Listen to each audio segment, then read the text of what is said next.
The 2025-2026 NBA season is almost here, so I'm ranking the top 10 point guards heading into the year. Now, these are my projections for this season, not last year, not their careers. Who will be the best point guard in the NBA right now? Starting at number 10, I have James Harden of the LA Clippers. And before you roast me in the comments, yes, I know Harden just averaged 23-9 last season, but he's going to be 36 years old. 36! The Clippers added Bradley Beal, John Collins, and Chris Paul this offseason, and Kawhi should actually be healthy to start the year for once. But here's my thing with Harden. His regular season numbers will probably look decent. He'll get his numbers, but we've seen this movie before. The playoff drop-off is real. And at his age, can he hold up for 70-plus games as the primary ball handler? I don't know. The efficiency might improve because he won't have to carry a large offensive load, but I need to see a full season at 36 before I rank him higher. He's a high floor, low ceiling guy at this point to me, and that's why I have him at number 10. At number 9, I have De'Aaron Fox. Fox's situation is fascinating.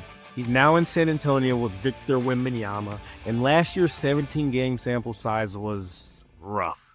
He shot 31% from 3 and the fit looked awkward, but that was a midseason trade with zero chemistry. Year 2, that's when we see if this actually works. Fox is 27, right in his prime, and one of the fastest players in the league. If he can figure out how to play off Wemby, attacking closeouts, pushing pace, beating him in the dunker spot, this pairing could be lethal. The three-point shooting will always be the question mark with Fox, but his transition game, his defense, and his ability to get to the rim are elite. Dylan Harper backing him up should keep him fresh, and having Stephon Castle to share the ball handling duties helps too. I'm betting on the fit improving dramatically. If it does, De'Aaron Fox could crack top 5 by the season's end. Number 8 is Trae Young, and this is his bounce-back year. Last season was borderline unwatchable for Trae. Career worst 41% from the field, the Hawks were a disaster, Jalen Johnson was hurt, and there was nobody else who could create a shot. It was just Trae running into a wall every single night. But this season, there's a completely different roster. Johnson is healthy. They added Kristaps Porzingis, who's a lob-threatening floor spacer. Onyeka and Kwangwu give them rim protection. They drafted Asa Noel. This is an actual NBA-level talent around Trae for the first time in years. And let's not forget, Trae led the entire NBA in assists last year with 11.6 per game. He's arguably the best passer at the point guard position, period. If the efficiency even ticks up to 44-45% from the field and 36% from 3, he's pushing top 5. The defense will always be an issue, but he showed improvement last year on that end, and the Hawks should finally make the playoffs. And we all know playoff Trae is a different beast. Don't sleep on him. Lucky number 7, Ja Morant. Ja only played 50 games last year. Hip injuries, load management, it was a mess. And when he did play, the first half was genuinely concerning. 55% true shooting, 32% from 3 in his first 32 games. But then something clicked after the All-Star break. They fired Taylor Jenkins. The offense changed. In second half, Ja averaged 27.5 points on 57% true shooting. That's the Ja we know. Explosive, electric, unstoppable in transition. Here's the problem. Desmond Bane has gone to Orlando. That means Ja has to be even more of a primary scorer. And can we trust the health? He's 26 years old, but he's missed significant time in back-to-back seasons. If, and this is a massive if, Ja stays healthy for 65-plus games, he's a top 3-point guard in this league. The talent is undeniable, the athleticism is still there, but the injury history keeps him at 7 for now. Show me a full season, and I'll move him up. Coming in at number 6, and this might be my spiciest take, LaMelo Ball. I can already hear it. He only played 47 games. His efficiency was terrible. You're insane. You're crazy. And you're right to be skeptical.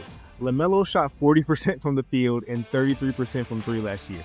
Those are bad numbers, but context matters. LaMelo had nobody in Charlotte. The roster was a G League team at times. He was the only NBA-level shot creator on the entire roster, so defenses just loaded up on him every single possession. This year, Spencer Dinwiddie is there. Colin Sexton can actually create shots. Brandon Miller is healthy and should take a lead. The Hornets added real talent around him. LaMelo is 6'7" with legitimate defensive potential when he's engaged. He's averaged 25 and 7.5 assists while being the only offensive option. With actual spacing and help, I think we can see 24 to 26 points on way better efficiency, 8 assists, and maybe, just maybe, he buys in defensively. This is a make it or break it year for LaMelo. He's healthy all offseason after his wrist and ankle surgeries. If he puts it together, he could finish top 3. If not, this ranking looks stupid, but I'm betting on his talent.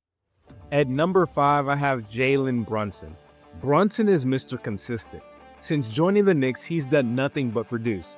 Last year, 26 points, 7.3 assists on 49% shooting and 60% true shooting. He won Clutch Player of the Year. The Knicks named him their captain. His playoff numbers are absurd.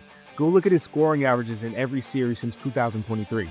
It's consistently 26 to 35 points per game on good efficiency. Game 5 against Boston last year, 44 points. This man is built for the big moments. The only reason he's not higher is his ceiling. I think the 4 guys ahead of him have slightly higher upside, but Brunson's floor is so high that he's basically a lot for top 5 point guard in the league. At 29 years old, he's in his absolute prime. The Knicks are legitimate title contenders. Brunson is their engine, and honestly, you could argue he should be 3 or 4, and I wouldn't fight you for it. But for now, I'm giving the edge to the guys above him. Number 4, Stephen Curry. This one hurt to rank. Not because Steph isn't incredible, but because he's going to be 38 years old by the end of the season. 38.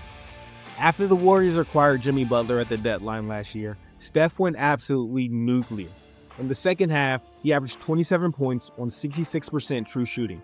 At 37 years old, those are video game numbers. Now Golden State gets a full season with Steph and Jimmy together. That duo went 23-8 after Butler arrived, and they were 25-26 before that. Butler completely changed the offense and took pressure off Curry. But here's my concern. Can Steph maintain that level for 70-plus games at his age? History says probably not. The workload, the travel, the grind of an 82-game season, it's brutal on a 38-year-old body. But if he stays healthy and Butler stays healthy, the Warriors are dangerous. Steph is still the greatest shooter ever. He still commands insane gravity. He can still take over games in ways nobody else can. If I'm wrong and he finishes top 2, I'll own it. But for now, I'm being cautiously realistic about age and workload. At number 3, I have Cade Cunningham. And yes, I'm dead serious. Cade just led the Detroit Pistons from 14 wins to 44 wins. That's a 30-win improvement. He made the first All-Star team of his career. He made All-NBA third team, and he's only 23 years old. Last season, 26 points, 9.1 assists, 6 rebounds. He joined Oscar Robertson as the only player in NBA history to average 25, 5, and 9 at age 23 or younger. He's 6'6" with elite size for a point guard and does everything. Scores, facilitates, rebounds, defends multiple positions. The Pistons made the playoffs for the first time in years.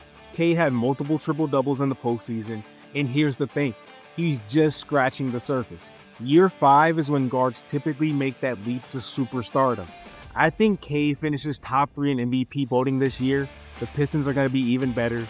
Jaden Ivey is back healthy, and Detroit finally has a competent roster around him. People are going to say I'm too high on Cade, but go watch the tape. That kid is special. He's going to do things at 24 that only a handful of players have ever done. The breakout is coming. Trust my word on this. Cade is going to fucking pop off this season. Number 2, Luka Dončić of the LA Lakers. The blockbuster trade, the revenge tour, the physical transformation. This is the storyline of the 2025-2026 NBA season. When Dallas traded Luka for Anthony Davis last year, the basketball world lost its mind. Mavericks fans protested outside the arena. People called for Nico Harrison to be fired. It was one of the most controversial trades in NBA history. But here's the thing, Luka is motivated. He showed up to Eurobasket in the best shape of his career. He was featured in Men's Health magazine. He's been working with the Lakers performance staff all summer. This is a different Luka. Last year was arguably his worst season as a pro, and he still averaged 28, 8, and 7.5 on 58% true shooting. That's his baseline. Now he's healthy, motivated, and playing alongside LeBron James in LA. At 26, Luka is in his absolute prime. 5 straight All-NBA first teams, former scoring champ, led the Mavs to the finals in 2024. He's a generational talent, and now he's out to prove Dallas wrong. This is his revenge season. Full year in LA, full offseason to build chemistry with LeBron. I expect Luka to be a top 3 MVP candidate and remind everyone why he's one of the best players on the planet. The only question is, can he dethrone the guy at number 1? And at number 1, the reigning MVP, reigning champion, reigning finals MVP, Shai Gilgeous-Alexander. What else is there to say? SGA dominated the entire 2024-2025 NBA season. He won the scoring title with 32.7 points per game. He led the Thunder to a historic 68-14 record, which is tied for 5th best in NBA history, and he capped it off by winning the championship.